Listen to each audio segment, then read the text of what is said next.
मार्च 5, 2003 चिनिया motor show. आज Lamborghini गायडो को present करने वाली थी। वो एक कार जो लैम्बोर्गिनी का फ्यूचर डिसाइड करने वाली थी। लैम्बोर्गिनी जिसने दुनिया को बताया कि सुपर कार का मतलब क्या होता है, जो एक टाइम पे सुपर कार आइकन हुआ करती थी, आज बैंकरप्सी के कगार पे आ चुकी थी और अपने आप को जिंदा रखने की आखिर कोशिश कर रही थी। कवर के पीछे जो कार थी वो कोई आम कार नहीं थी, वो थी लैम्बोर्गिनी के फ्यूचर की चाबी, ऑडी का ट्रस्ट एंड वॉल्क्सवैगन का खेला हुआ करोड़ों रुपए का रिस्की बैट। सब कुछ दाव पे लगा हुआ था। अगर ये कार फेल हो जाती तो हजारों लोग अपनी जॉब गंवाने वाले थे। ऑडी का किया हुआ सालों का हार्डवर्क वेस्ट हो जाता। दुनिया से एक सुपर कार आइकॉन हमेशा के लिए कम हो जाता। जिस कंपनी को बनाने के लिए एक आदमी ने अपना सब कुछ दाव पे लगा दिया था, उसका कोई भी मतलब नहीं रहता। इस मूवमेंट से एग्जैक्ट 40 साल पहले फरारी से कम्पीट करने के लिए दुनिया से सबसे पहली लैम्बोर्गिनी से पर्दा उठाया गया था, जिसने पूरी दुनिया को बदल दिया था। एंड आज 40 साल के बाद हिस्ट्री वाज रिपीटिंग इटसेल्फ। पर ट्विस्ट ये था कि इस बार ये लैम्बोर्गिनी की आखिरी कार भी हो सकती थी। फाइनली वो मोमेंट आ जाता है एंड कार के ऊपर से कवर को हटा दिया जाता है। लेकिन एक minute, how did we get here in the first place?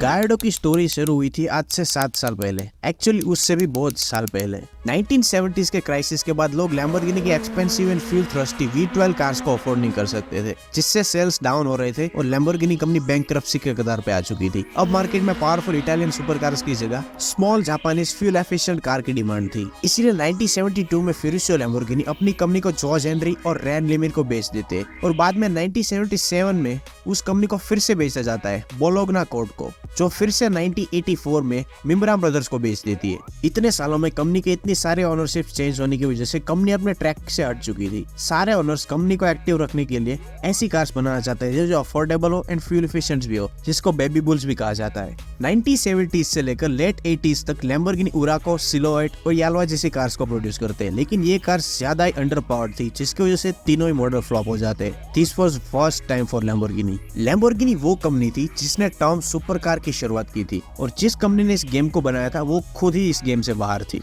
And Lamborghini को बचाने की आखिरी कोशिश करते हुए लैम्बोर्गिनी के डिजाइनर मार्सेलो गांडिनी एक नई कार को डिजाइन करते हैं। मार्सेलो गांडिनी वो आइकॉनिक डिजाइनर्स थे जिसने लैम्बोर्गिनी कुंटास एंड लैम्बोर्गिनी म्यूरा जैसे सक्सेसफुल लैम्बोर्गिनीज को डिजाइन किया था। और मार्सेलो गांडिनी ने जो डिजाइन की थी वो कार आगे चल के गायडो का रूप लेने वाली थी। कार के प्रोटोटाइप को नाम दिया जाता है प्रोजेक्ट 140। प्रोजेक्ट 140 मार्सेलो गांडिनी की तरफ से बनाया गया बेबी बुल का अल्टीमेट मैनिफेस्टेशन था। कार को देखकर ऐसा लगता है जैसे वो 80s की गायडो हो। कार में V10 इंजन था जो 372 हॉर्स पावर प्रोड्यूस करता था, जिसको लैम्बोर्गिनी के द्वारा 7 महीनों के अंदर डेवलप किया गया था। कार 0 to 100 km/h की स्पीड अंडर 5 सेकंड अचीव कर सकती थी। This car was looking promising but then company went bankrupt. फिर एक बार 1987 में मिम्बरा ब्रदर्स कंपनी को अमेरिकन जायंट क्राइसलर को बेच देते। 80s की लैम्बोर्गिनी गायडो रियल लाइफ एग्जिस्टेंस में आने के इतना करीब होकर भी रह जाती है। प्रोजेक्ट 140 की फाइल्स को क्लोज कर दिया जाता है और उसे धूल खाने के लिए छोड़ दिया जाता है।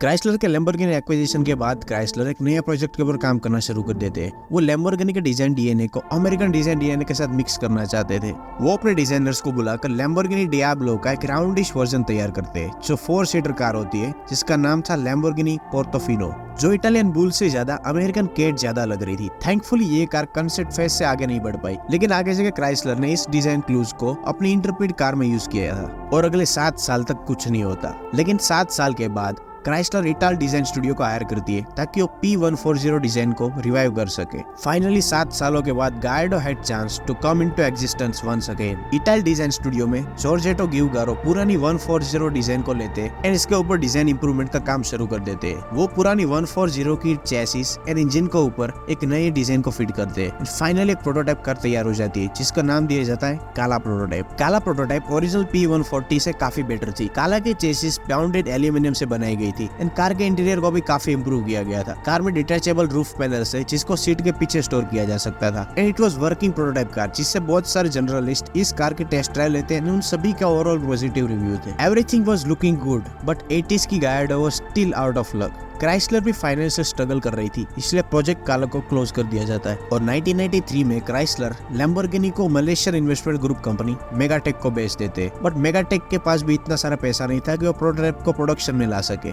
लैम्बोर्गिनी को फंडिंग की जरूरत थी ताकि वो अगेन डियाब्लो मॉडल को रिप्लेस कर सके और उसके जगह एक नया मॉडल ला सके। इसलिए वंस अगेन 1998 में मेगाटेक लैम्बोर्गिनी को सेल करने की ट्राई कर रहे थे। और जर्मनी में जब ऑडी के सीईओ मिस्टर जोसेफ को ये बात पता चलती है तो दौड़कर अपने बॉस मिस्टर पीच के पास जाते हैं। उस टाइम पे लैम्बोर्गिनी एक लॉस मेकिंग कंपनी थी, इसलिए लैम्बोर्गिनी को एक्वायर करना कोई सेंस नहीं बनाता था। बट स्टिल वो कहते हैं कि उनको लैम्बोर्गिनी को परचेस कर लेना चाहिए। और लंबी कन्वर्सेशन के बाद फर्डिनांड पीच ये कहते हैं कि अगर तुमको लैम्बोर्गिनी को परचेस करना है तो ये सारा काम तुम्हें अकेले करना होगा, क्योंकि अगर मेरे परिवार को ये पता चल गया तो they will be so mad. Clearly इसका मतलब यस या नो नहीं था। बट फाइनली 1998 में ऑडी लैम्बोर्गिनी को $110 बिलियन में एक्वायर कर लेती है। ऑडी इमीडिएटली नई सुपर कार का डेवलपमेंट करना शुरू कर देती है और वोल्क्सवैगन की टेक्नोलॉजी एंड एक्सपर्टीज की मदद से लैम्बोर्गिनी के फायर एंड इलेक्ट्रॉनिकल इशू को भी सॉल्व कर दिया जाता है, जिसकी वजह से जो कार निकल कर आती है वो थी मर्सियोलागो। और इस कार की वजह से बायर्स के बीच लैम्बोर्गिनी की रेपुटेशन काफी बढ़ जाती है। बट अब शुरू होने वाला था असली प्लान, जिसके लिए वोल्क्सवैगन ने लैम्बोर्गिनी को परचेस करने दिया था। वोल्क्सवैगन का प्लान था कि वो एक सुपर कार प्लेटफॉर्म को तैयार करेंगे जिसको लैम्बोर्गिनी और ऑडी दोनों में यूज करेंगे। इतने सालों के बाद फाइनली लैम्बोर्गिनी एक सही हाथों में थी, जिसके पास पैसा, एक्सपर्टीज और विजन भी था। अब काला प्रोटोटाइप को फिर से रिसर्च किया जाता है। लैम्बोर्गिनी का प्लान था कि नई बेबी बुल में ऑडी RS4 का twin turbo 2.7 litre V6 engine use किया जाए। बट बाद में ये एग्रीमेंट होता है कि कार को स्क्रैच से बनाया जाएगा, जिसकी डिजाइन इंस्पिरेशन काला प्रोटोटाइप से ली जाएगी एंड इंजन भी काला प्रोटोटाइप का V10 यूज किया जाएगा। कार की डिजाइनिंग का काम शुरू हो जाता है। पहली डिजाइन का काम जोकाटो कंपनी को दिया जाता है और वो बनाते हैं कांटो प्रोटोटाइप, लेकिन उसकी डिजाइन को रिजेक्ट कर दिया जाता है। बाद में डिजाइन का कॉन्ट्रैक्ट स्टाइल बर्टन को दिया जाता है, लेकिन लैम्बोर्गिनी और ऑडी के बीच की कॉम्प्लेक्स रिलेशनशिप की वजह से स्टाइल बर्टन को डिजाइन बनाने में प्रॉब्लम्स आती है और डिले हो जाता है। इसलिए ऑडी फिर से स्टाइल बर्टन से भी डिजाइन कॉन्ट्रैक्ट को तोड़ देते हैं। बाद में ऑडी डिसाइड करती है कि वो खुद ही डिजाइन को बनाएंगे, लेकिन तभी इटाल डिजाइन के लुक डोंकर वॉल्क एक डिजाइन प्रेजेंट करते हैं। लुक डोंकर वॉल्क पहले मर्सियोलागो पे भी काम कर चुके थे और उसने जब नई डिजाइन को प्रेजेंट किया वो डिजाइन सबको पसंद आ जाती है। लैम्बोर्गिनी को लुक की डिजाइन इतनी पसंद आ गई थी कि वो लैम्बोर्गिनी में नई जॉब ऑफर कर देते, बट ऑडी ये ऑफर रिजेक्ट कर दी थी क्योंकि ऑडी अपने काबिल डिजाइनर को खोना नहीं चाहती थी। और इस प्रोजेक्ट में वॉल्टर डे सिल्वा भी इन्वॉल्व हो जाते हैं, जो पहले C10 अल्फा रोमियो में काम किया करते थे, लेकिन अब वो ऑडी के स्पोर्ट्स कार स्टाइलिंग डिपार्टमेंट में नए हेड बन चुके थे, जो आगे जाके गायडो की डिजाइनिंग स्टाइलिंग में काफी बड़े चेंजेस करने के लिए रिस्पॉन्सिबल थे। और गायडो की डिजाइन में फैब्रिजियो भी इटाल डिजाइन के साथ काम करते हैं, जिसके फादर ने पहली काला प्रोटोटाइप को डिजाइन किया था। डिजाइनर का सबसे बड़ा चैलेंज ये था कि वो लैम्बोर्गिनी के डिजाइन एट्रीब्यूट्स को क्लोजली ऑब्जर्व करे और उसे मॉडर्न गायडो में मॉडर्नाइज करके इंक्लूड कर दे। ऑलमोस्ट 10 साल के इवोल्यूशन के बाद फाइनली गायडो का डिजाइन रेडी था। अब टाइम था स्केच को फिजिकल एग्जिस्टेंस में लाने। हिस्टोरिकली कार के पूरे प्रोटोटाइप को फिजिकली बनाया जाता था, जिसमें ओवर टाइम इंप्रूवमेंट किए जाते थे। और वोल्क्सवैगन ग्रुप का लैम्बोर्गिनी और ऑडी के ऊपर प्रेशर था कि वो बेबी बुल को जितना जल्दी हो सके उतना जल्दी तैयार करे, इसलिए अब डिजाइनिंग टीम लेटेस्ट टेक्नोलॉजी का यूज करने वाली थी। गायडो एक कंप्लीटली नई कार थी, जिसके एक्सटीरियर बॉडी से लेकर इंटीरियर के फीचर्स को स्क्रैच से डिजाइन किया जाने वाला था और ये आम लैम्बोर्गिनी की तरह लिमिटेड प्रोडक्शन कार नहीं होने वाली थी। वोल्क्सवैगन ग्रुप और ऑडी को पता था कि अगर उसे लैम्बोर्गिनी को प्रॉफिटेबल बनाना है तो उसे एक ऐसी कार को बनाना होगा जिसे ज्यादा से ज्यादा लोग अफोर्ड कर सके, इसीलिए गायडो को मास प्रोड्यूस किया जाने वाला था। इसीलिए गायडो के इंजीनियर्स एंड डिजाइनर्स को पहले से ये ध्यान रखना था कि कार को इस तरह बनाया जाए कि उसके असेंबली लाइन की प्रोडक्शन टेक्निक्स में फिट किया जा सके। इसीलिए body engineers ICEM Surf software का यूज करते थे। ICEM सर्फ को 1980s में वोल्क्सवैगन ग्रुप ने डेवलप किया था, जिससे कार के मॉडल की 3D visualisation, analysis and improvement किया जा सके। और डिजाइनिंग की डेडलाइन को रीच करने के लिए वोल्क्सवैगन ऑडी को ये सॉफ्टवेयर यूज करने देते हैं। पहले डिजाइनर्स गायडो की क्ले मॉडल को बनाते, बाद में उसको लेजर कैमरा से स्कैन करते और उससे जो 3D इमेजरी बनती थी उसको पॉइंट क्लाउड डेटा कहते हैं। अब डिजाइनर्स इस पॉइंट क्लाउड डेटा को ICEM सर्फ सॉफ्टवेयर में इंपोर्ट करते हैं। सॉफ्टवेयर की मदद से डिजाइन को ओवरऑल मैनिपुलेट करके उसे रिफाइन किया जाता है। पुरानी टेक्निक्स में अगर डिजाइन को रिफाइन करना होता था तो पहले स्केच बनाया जाता था, उसे रियल लाइफ साइज के कार के क्ले मॉडल में बनाया जाता था और उसे हाथों से स्कल्प करना पड़ता था, जो एक्सपेंसिव भी था एंड टाइम कंज्यूमिंग भी था। बट ICEM सॉफ्टवेयर की photo realistic visualisation and VR tools की मदद से ये सारा काम डिजिटली एंड फास्ट किया जा सकता था। डिजाइनर्स मॉडल में चेंजेस करके वर्चुअल रियलिटी सेंटर्स में उस चेंज को इंस्टेंटली देख सकते थे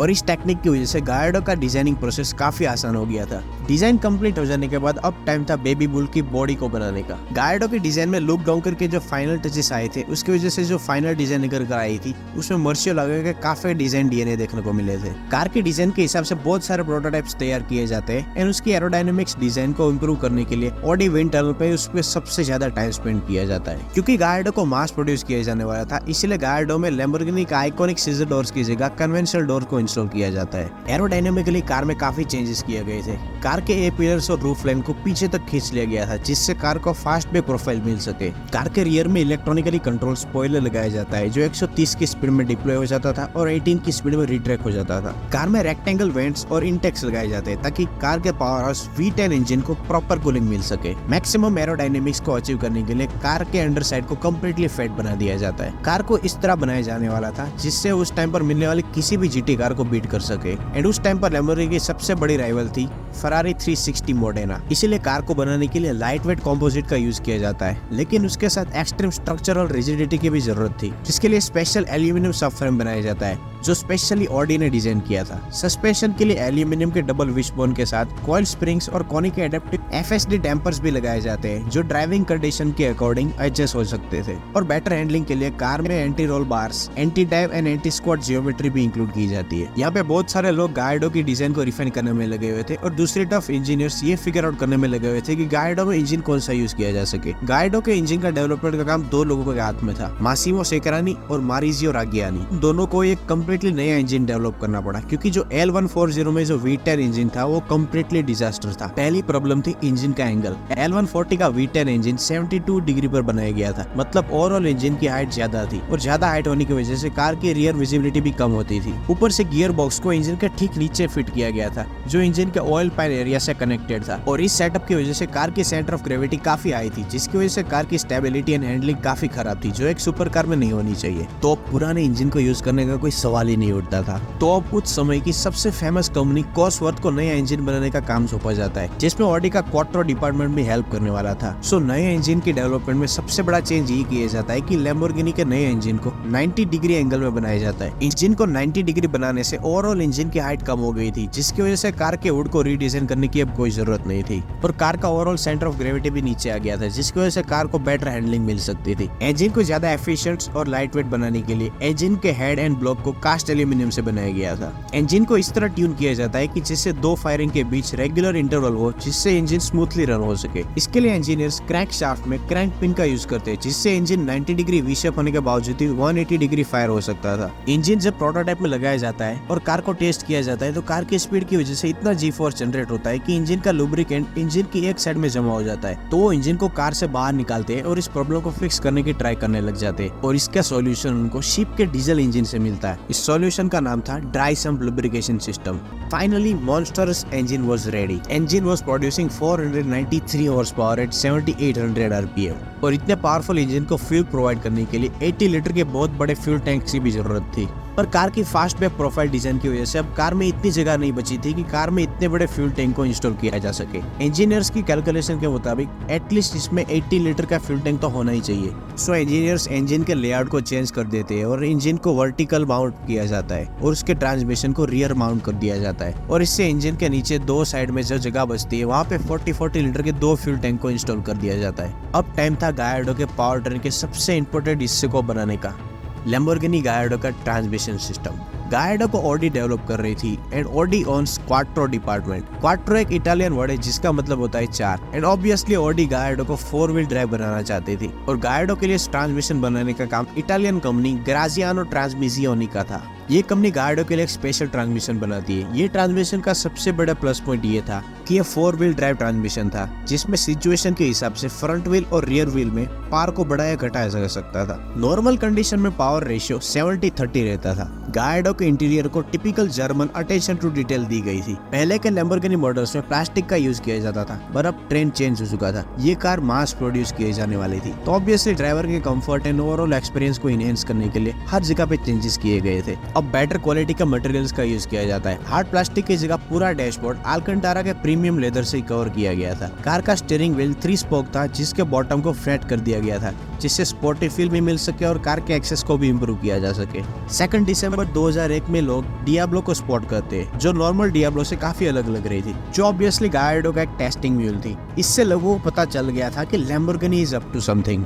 अब तक जो अफवाह उड़ रही थी कि लैम्बोर्गिनी एक बेबी बुल कार को डेवलप कर रही है, वो सच हो चुका था। लोग लैम्बोर्गिनी से जुड़े हर ओपन सोर्स डॉक्यूमेंट को क्लोजली ऑब्जर्व कर रहे थे। आज जैसे GTA 6 के रिलेटेड कोई भी लीक आता है तो जैसे फैन रिएक्ट करते, वैसा इसी 2001 में लैम्बोर्गिनी फैंस का था। रिसर्च रिसर्च करते हुए पता चलता है कि लैम्बोर्गिनी हाल ही में 2 नाम रजिस्टर किए थे, Stella and Gallardo, and they were right. Lamborghini chose Gallardo name for their baby bull. Francisco Gallardo 18th century का एक बुल ब्रीडर था जिसके नाम पर गायर्डो नाम रखा गया था। उनके बुल्स उस टाइम पर उनके करेज और अग्रेसिवनेस के लिए काफी फेमस थे, जिससे कंपनी को लगा कि ये नाम उसकी नई कार के लिए परफेक्ट रहेगा। गायर्डो को 2001 में रिलीज किया जाने वाला था, बट उसे डिले कर दिया जाता है क्योंकि लैम्बोर्गिनी के पार्ट्स बनाने में जो मटेरियल यूज किए जा रहे थे उसकी क्वालिटी एक्सेप्टेबल नहीं थी। सो कंपनी को नए सप्लायर्स को ढूंढना पड़ता है जो हाई क्वालिटी मटेरियल्स को प्रोवाइड कर सके, एंड ऑब्वियसली इसकी वजह से डिले हो जाता है। एंड अब टीम के सामने एक नई प्रॉब्लम आ जाती है। ऑडी के एक्वायर करने से पहले लैम्बोर्गिनी मुश्किल से साल में 400 से ज्यादा मॉडल प्रोड्यूस करती थी। इसकी वजह से लैम्बोर्गिनी की जो इटली में फैक्ट्री थी वो गायर्डो जैसी कार को मास प्रोड्यूस करने के लिए लार्ज इनफ नहीं थी। इसके लिए ऑडी लैम्बोर्गिनी की सांता अगाटा फैक्ट्री को एक्सपेंड करने के लिए 130 मिलियन यूरोस को इन्वेस्ट करते हैं। अब फैक्ट्री को 2 हिस्सों में डिवाइड कर दिया जाता है, जिसके एक हिस्से में मर्सिएलागो को असेंबल किया जाएगा और दूसरे हिस्से में गायर्डो को असेंबल किया जाएगा। फैक्ट्री को एक्सपेंड करने के बाद अब फैक्ट्री इतनी कैपेबल बन चुकी थी कि वो हर साल 1300 कार को प्रोड्यूस कर सकती थी, जो उस फैक्ट्री के लिए एक नया रिकॉर्ड था। और गायर्डो के असेंबली प्रोसेस को फास्ट बनाने के लिए उसे काफी हिस्सों में बांट भी दिया गया था। गायर्डो के इंजन ब्लॉक को और हेड को कोर्सवर्थ कंपनी में बनाया जाता था, जिसको बाद में इटली में सांता अगाटा फैक्ट्री में शिप कर दिया जाता था। कार के ट्रांसमिशन को बनाने का काम ग्राजियानो का था, जो इटली में ही था, जो ट्रांसमिशन को सांता अगाटा फैक्ट्री में ही बनाते थे। कार की चेसिस को बनाने का पूरा काम ऑडी के हाथ में था। पहले कार की एल्यूमिनियम सब फ्रेम को जर्मनी के ऑडी के सेंटर में बनाया जाता था। बाद में सब फ्रेम को क्रब ड्राउस के शिप कर दिया जाता था, जो सब फ्रेम के ऊपर लगाए जाने वाले एल्यूमिनियम बॉडी पैनल के सेक्शन को बनाते थे। बाद में पूरी बॉडी को ऑडी फैक्ट्री में फिर से शिप कर दिया जाता था, जहाँ पे बॉडी को कोरोजन प्रोटेक्शन लगाने के बाद पेंट कर दिया जाता था। बाद में पेंटेड बॉडी को फाइनली इटली में शिप कर दिया जाता था, जहाँ पे कार की फाइनल असेंबली होती थी। इतने सालों की कड़ी मेहनत, बहुत सारे रिजेक्टेड डिजाइन्स, इंजन प्रोटोटाइप्स और ऑडी और वॉल्क्सवैगन के करोड़ों की इन्वेस्टमेंट के बाद लैम्बोर्गिनी गायर्डो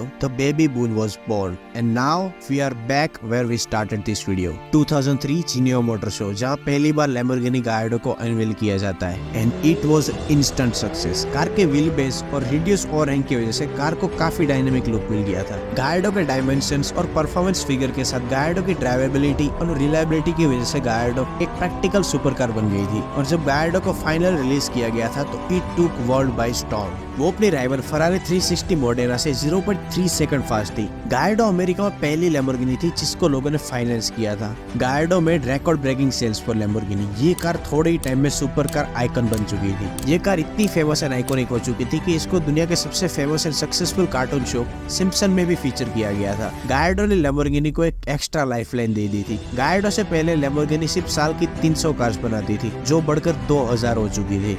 ये कार इतनी सक्सेसफुल थी कि इसको एक डेकेड तक प्रोड्यूस किया गया। लैम्बोर्गिनी जब 1963 में एस्टैब्लिश हुई थी, तब से लेकर अब तक जितनी भी कार्स बनाई गई है उसमें से आधे से ज्यादा कार्स तो सिर्फ लैम्बोर्गिनी गायर्डो ही थी। 25 नवंबर 2013 में लैम्बोर्गिनी फैक्ट्री से एक आखिरी गायर्डो बाहर निकलती है, जिसको रोसो मार्स कलर में पेंट किया गया था। But it was not and. ये तो बस लैम्बोर्गिनी के लिए एक शुरुआत थी। गायर्डो के सक्सेस के बाद लैम्बोर्गिनी फाइनली वो कर सकती थी जिसके लिए एक आदमी ने 50 साल पहले अपना सब कुछ दांव पे लगा दिया था। You buy a Ferrari when you want to be someone.